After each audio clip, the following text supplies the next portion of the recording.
A priest was performing a baptism on a new convert in holy water. When he rose again, a corpse surfaced behind him, terrifying everyone present. The police arrived swiftly after receiving the report.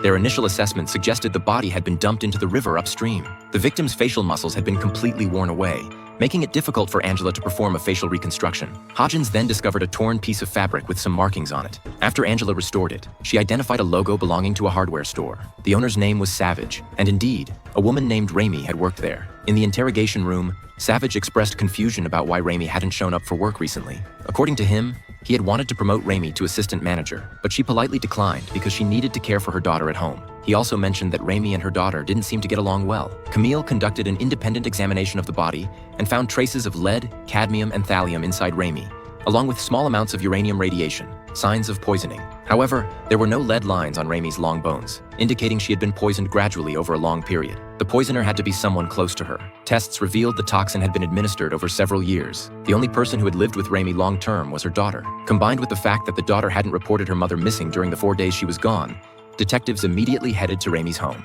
The girl said she had last seen her mother 3 weeks ago. When the detective informed her of her mother's death, she stood on the stairs, unable to accept the news. The daughter told detectives that her mother rarely showed her any attention, leading to frequent arguments between them. Her mother only cared about her jars and containers. She then led them to her mother's collection room. The detectives noticed that each jar had a photo and description attached. Ramey clearly cherished these items deeply. The daughter said her mother would come here every day after work to polish and wipe the jars. Hodgins tested the jars and found that some of the ceramics contained trace amounts of lead carbonate. If the glaze on a jar's surface was damaged, the toxins would transfer to Ramey's hands. This explained the source of her poisoning. Angela's investigation revealed that 4 days before Ramey's death, she had posted a barrage of scathing reviews against a jar seller named Andy across multiple platforms. Such authoritative criticism would certainly damage the seller's business, a plausible motive for murder. The detectives prepared to visit Andy's home. En route, Hodgins called to inform them that he had detected rust particles in the lacerations on Ramey's right hand. Coincidentally, Andy's home contained many rusty items. However, Andy explained that he and Ramey were friends. Ramey had purchased over 50 jars from him.